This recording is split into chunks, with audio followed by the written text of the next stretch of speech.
네, 여러분 안녕하세요. 네, HLB 말씀드립니다. 금요일장에 변화가 좀 있었습니다만은 결국 이제 강보합선으로 HLB가 마무리를 잘 해놓고 마무리가 됐습니다. 자, 제가 그 HLB가 장중에 상당히 급락하면서 변수가 있었던 그런 상황이 되었기 때문에 장중에도 제가 말씀을 좀 드려서 여러분들이 아마 안심을 좀 하셨을 거예요. 그래서 좋은 결과가 그리고 나서 또 나왔습니다. 강보합선까지 만들어 놓고서 마무리가 됐죠. 제가 그 장중에 드렸던 말씀을 아마 잘 이해를 하셨을 거고요. 그 창구가 원흉이 되었던 거고 이 부분에 대해서 잠깐 제가 다시 언급을 드릴 거고요. 결국은 이제 매수세가 엄청나가지고 흡수를 하면서 마무리가 돼서 한 주 마지막 날을 마무리를 했습니다. 그래서 이제는 이전 고점까지 얼마 남지 않은 그런 상황 속에서 차트도 상당히 좋아지고 있죠. 네. 그러니까 요때부터는 그 반등하는 각도가 좀 예리해지고 있어요. 요때부터라는 게 결국은 이제 21선 위쪽으로 올라와서 21선이 돌기 시작했을 때 이때부터 힘이 좀 생기고 있는 것을 우리가 확인할 수 있었습니다. 그래서 오늘 뭐 이런 수급적인 면도 좀 참고를 해볼 필요가 있겠고요. 이 부분 제가 말씀을 드릴 거고, 그리고 몇 가지 또 굉장히 호재 요소가 나왔죠. 뭐 이를테면 이제 공매도건과 관련해서 호재 요소가 또 나왔고, 그리고 다른 건의 그 모멘텀 있는 재료가 또 하나 제가 말씀을 드릴 건 있어요. 네, 있습니다. 빅파마 건과 관련해서 말씀드릴 건이 있고, 그리고 요번에 그 아스코 학회 요 건과 관련해서 또 말씀을 좀 드릴 게 있습니다. 굉장히 그 중요한 얘기니까요. 네, 여러분들 이번 시간 잘 경청을 하시고 매매하시는데 상당히 도움이 좀 됐으면 하는 그런 바람입니다. 그리고 영상 후반부에는 대박주 한 종목 제가 드릴 거고요. 그리고 여러분들 그 오늘 시장에서 그 경험을 하셨겠지만 순간적으로 재료가 악재가 갑자기 나오거나 또는 이렇게 수급이 갑자기 그 장중에 무너져 버리면 그 앞이 좀 노래지죠. 네, 노래집니다. 그럴 때 제가 기묘한 말씀을 항상 드립니다. 이번에는 제가 영상을 통해서 말씀을 드렸지만 장중에 제가 영상을 통해서 말씀드린다는 게 참 힘들어요. 그러니까 이런 부분들은 아래쪽에서 꼭 보완을 해야 되기 때문에 HLB 주주분들이라면 무조건 문자를 받을 수 있도록 문자를 먼저 주세요. 네, 이게 대단히 중요합니다. 예, 이게 점점 더 중요해져 가는 타이밍이 오고 있어요. 지금 D-9일 아닙니까? 그죠? 네, 꼭 문자 주시고요. 자, HLB 말씀을 드립니다. 그 장중에 이 오른쪽에 이제 3분봉 차트입니다만은 이런 식으로 급작스럽게 급락을 했던 거. 사실 우리가 거래로 보면 마지막에 이제 30만 주 정도 담화가 나오면서 크게 급락을 했어요. 이걸 이제 일시에 또 만회를 했죠. 뭐 장중에도 말씀을 드렸지만 원흉은 역시 여기 나와 있듯이 KB증권이 원흉입니다. KB에서 물량이 나온 게 원흉이다 이렇게 제가 말씀드렸고, 얘네들 KB증권에서 그러나 최근에 매수를 했던 걸 다 토해냈어요, 여러분. 네, 이게 중요한 겁니다. 그러니까 얘네들 매도 물량이 나올 게 없다는 거예요. 뭐 이를테면 여기서 확인이 되지 않습니까? 거래원을 KB증권으로 해서 우리가 확인을 한번 해볼 필요가 있어요. KB증권 자 보여드리면 뭐 이런 정도죠. 네, 이런 정도인데 요게 거래원 종목 동향해서 나왔죠. 그러니까 KB증권이 최근에 이때부터 매수했던 수량을 털어버린 거예요. 그죠? 네, 털어버린 겁니다. 그러니까 최근에 매수했던 거 다 털어버렸어요. 그러니까 우리가 일단 얘네들 매물은 나올 게 없다. 네, 그래서 그 부분을 우리가 생각하자. 이런 말씀을 제가 드렸고, 창구 동향을 통해서 제가 체킹을 드렸고요. 그리고 이제 수급적으로 일단 그 물량이 나와서 이제 그 건이 원인이 됐는데, 자, 여러분 여기서 이제 가만히 볼 것 같으면요. 투자 주체별 현황을 좀 보면 어떻습니까? 그 기관에서는 순매수를 했고요. 네, 개인들이 약간 매수하고 외인들은 좀 팔았어요. 그렇게 마무리가 됐습니다. 근데 이 KB증권 창구에 물량 나온 것이 이게 과연 개인인지 또는 기관인지 이걸 우리가 아리송하단 말이에요. 근데 제가 볼 때는 개인일 수도 있지만 만약에 기관이라고 한다면은 기관 중에서 금융투자일 수 있다. 이런 말씀을 드렸습니다. 이 금융투자는 단기 매매를 하고 의미 없는 매매를 많이 하죠. 그러니까 얘네들이 물량을 내놓을 수도 있다. 이렇게 말씀을 좀 드렸는데 금융투자가 결국 순매수는 6만 주예요. 하지만 이제 금융투자도 여러 종류가 있기 때문에 한쪽에서는 많이 팔고 한쪽에서는 적게 팔면은 한쪽에서는 그 많이 사고 한쪽에서는 그 수량보다 좀 못하게 팔면은 이렇게 순매수로 잡히는 겁니다. 그러니까 금융투자가 안 팔았다라고 말씀드릴 수는 없지만 장 마감하고 보니까 금융투자라기보다는 개인들의 매도 물량이 좀 나온 게 아니냐 이런 생각이 들어요. 개인도 마찬가지예요. 개인들이 그 들어가서 매수했던 창구는 여러 군데고 매도를 이제 예를 들어서 KB증권에서 매도를 한 분도 계시겠지만 다른 증권사에서 더 매수 수량이 크면은 이렇게 순매수로 잡히는 거예요. 그죠? 이게 그러니까 창구 동향을 보고 우리가 예측을 한다는 게 굉장히 어렵지만 결론적으로는 그렇습니다. 지금 양태로 본다면 개인이나 금융투자에서 순매도를 KB증권을 통해서 했다. 이렇게 말씀을 드릴 수 있겠고 지금 상황으로 봐서는 금투보다는 이제 개인 쪽에서 일부 매도 물량이 나왔다. 이렇게 봐야 될 것 같아요. 개인들도 여러분들 가만히 생각해 보세요. 큰 손들도 여러 부류가 있단 말이에요. 승인 전에 한번 팔고 리스크를 일단 덜어내자라고 생각하는 매도 물량이 있을 수가 있는 거죠. 대부분이 사실 승인 이후까지 다 보고 끝까지 가자. 네, 그런 분들이 좀 많겠지만은 일부는 또 다른 견해를 가진 개인들도 있기 때문에 그런 매물이 나왔어요. 그죠? 그렇게 봐야 될 것 같아요.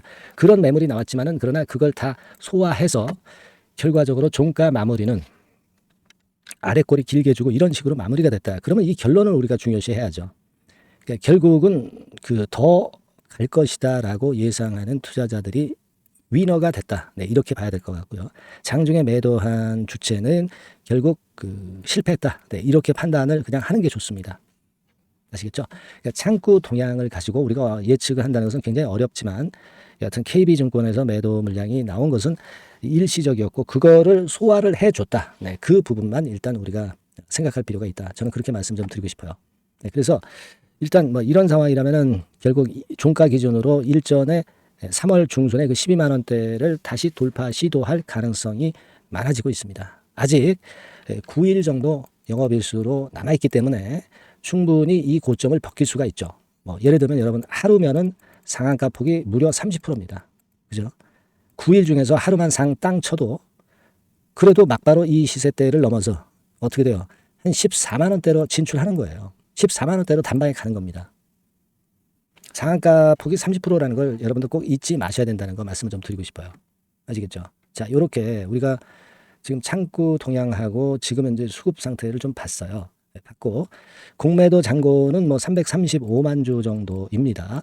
근데 크게 변동은 없죠. 근데 여러분 여기서 제가 하나 좀 생각을 꼭 해야 될 부분을 말씀 좀 드리자면은 여기 335만 주로 나와 있죠. 네, 이거 확인을 해드렸고 4월 23일자 기준이고요.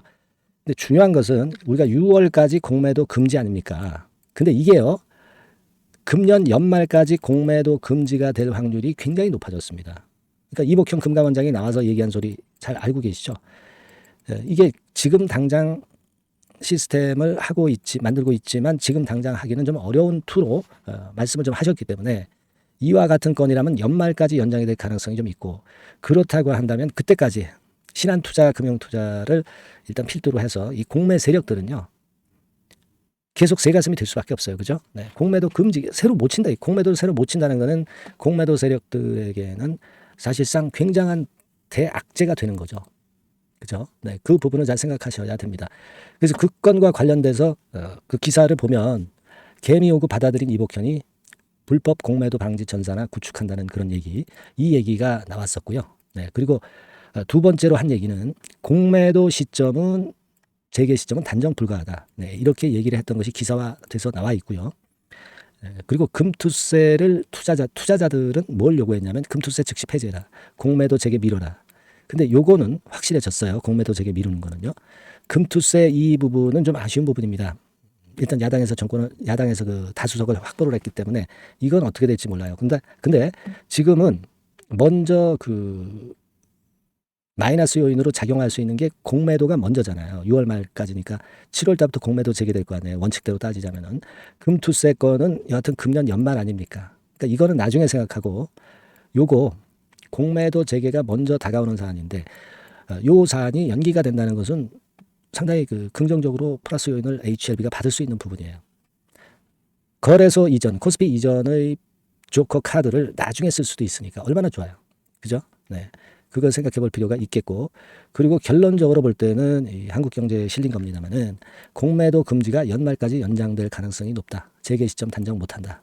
이렇게 기사가 나와 있는 거 충분히 보실 수 있는 그런 부분입니다. 그래서 이 공매도권은요 아주 좋아졌어요. 네, 그죠?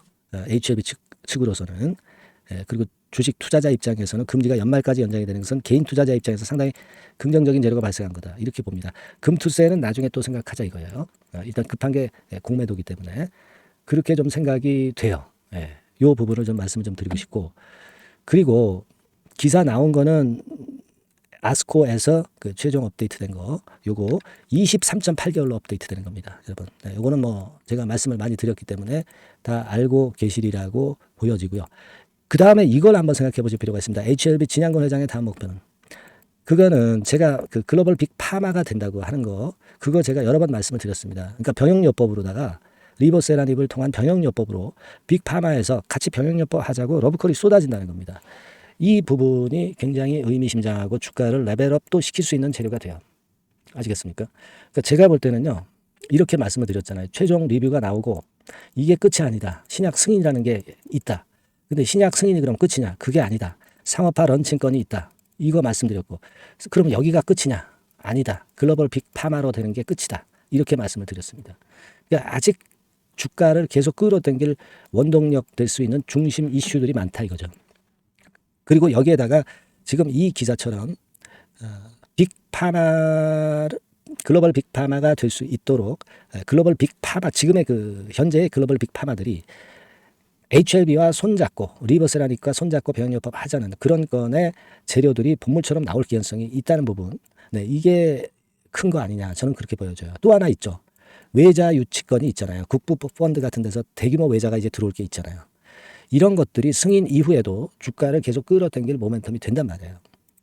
그리고 지금 당장은 또 아스코건, 그죠? 네, 아스코건, 요거 좀 아까 말씀드린 거, 이 아스코건 이 건이 5월 16일 이후에 이제 5월 말에 아스코가 열리기 때문에 이 부분에 대한 모멘텀도 긍정적으로 작용이 된단 말이에요. 네. 그러니까 우리가 이런 부분들을 가지고 봤을 때 지금 HLB가 결국 이제 이 고점을 경신해서 또 새로운 신고가를 쓸 가능성이 좀 있고, 결국 이제 제가 말씀드린 대로 글로벌 빅파마로 간다고 한다면 셀트리온이나 삼성바이오 60조 누르고 뭐 100조까지의 그 큰 꿈을 가질 수가 있는 거예요. 제가 항상 말씀드리지만 100조를 절대적인 거로 보지는 말라는 말씀을 드렸습니다. 이건 하나의 상징적인 거고 하나의 꿈으로 생각을 하시라고 말씀을 드렸어요. 그렇죠? 이런 꿈을 우리가 꿀 수가 있다는 거죠. 이런 꿈을 꿀 수 있을 때 주가는 계속 가는 겁니다. 100조 갈지 안 갈지 누구도 몰라요. 하지만 이 정도 포부는 갖고 여러분들이 HLB를 매매를 하셔야 된다는 거. 이걸 다시 한번 강조를 드리는 거예요. 무슨 말씀인지 아시겠죠? 그렇게 생각을 하자고요. 예, 그래서 금요일날 참 어려운 과정을 장중에 거쳤지만 앞으로도 이런 고비가 또 언제 어디서 나타날지 모릅니다. 그러니까 여러분들이 그런 때 항상 흔들리거든요. 그러니까 흔들리지 마시고 문자를 받으세요. 긴급한 상황에서 바로바로 제가 긴급 사인을 드리고 긴급 정보를 드리고 긴급 정보에 대한 매매 판단 기준을 바로바로 말씀을 드릴 겁니다. 아무한테나 드리진 않습니다. HLB라고 문자를 주신 분에게 드려요. 여러분 아시겠죠? HLB라고 꼭 문자 주시고, 그리고 여러분 좀 이번에 고점 넘겨야 될 거 아니야. 그러니까 여러분들이 많이 응원을 해 주셔야 제가 좀 더 연구해서 좋은 영상 찍어요. 네. 응원 문자도 많이 좀 부탁드립니다. 뭐 감사합니다. HLB 만세. HLB 뭐 고점 경신하자 가자. 뭐 이런 거 얼마나 좋아요, 여러분. 그죠? 항상 그 엄청난 힘이 되니까 응원 문자도 많이 보내주셔서 격려를 해주시면 감사하겠습니다. 아시겠죠? 네. 자, 그렇게 말씀드리고 제가 대박주 한 종목 말씀을 드릴 테니까 말씀 잘 듣고 대박 한번 내보세요. 네, 지금 말씀드리겠습니다. 네, 여러분 이번에 말씀드릴 대박주는요, 컨텐츠 섹터라고 보시면 됩니다. 그리고 이제 중요한 거는 시총이 굉장히 작아요. 네, 1,000억 내지 3,000억 범위. 그러니까 어떻게 했어요, 여러분? 네, 이게 이슈가 붙으면 새털처럼 가벼울 수가 있다. 네, 이걸 생각하실 필요가 있어요. 네, 그래서 대박이 가능하다는 논리고, 가격도 여러분들이 그렇게 크게 부담을 가지지 않을 정도의 10,000원 내지 30,000원 선 정도의 중가권의 시세를 현재 보여주고 있는 종목입니다.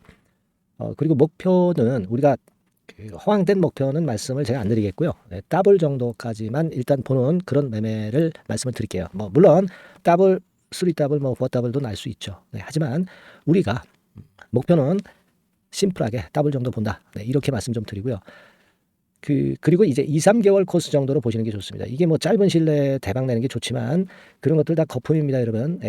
굉장히 리스크가 큰 종목들이 많아요. 네, 그런 종목들 여러분들 매매해서는 안 되고 되게 2, 3개월 코스로 가시는데 뭐 1개월 있다가 시세가 크게 급등할 수도 있는 거고요. 네, 1, 2주 내에 뭐 크게 급등할 수도 있는 겁니다. 하지만 우리가 보수적으로 봐서 2, 3개월 코스 정도로 보고 간다. 네, 이렇게 보시면 될 것 같습니다. 네.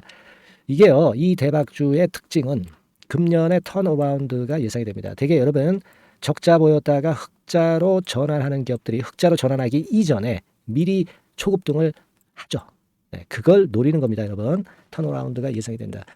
그리고 부채 비율도 0 내지 50% 범주에 들 정도로 타인 자본 잘 안 써요. 그러니까 여러분들이 안심하고 투자할 수 있는 그런 종목이라고 봅니다.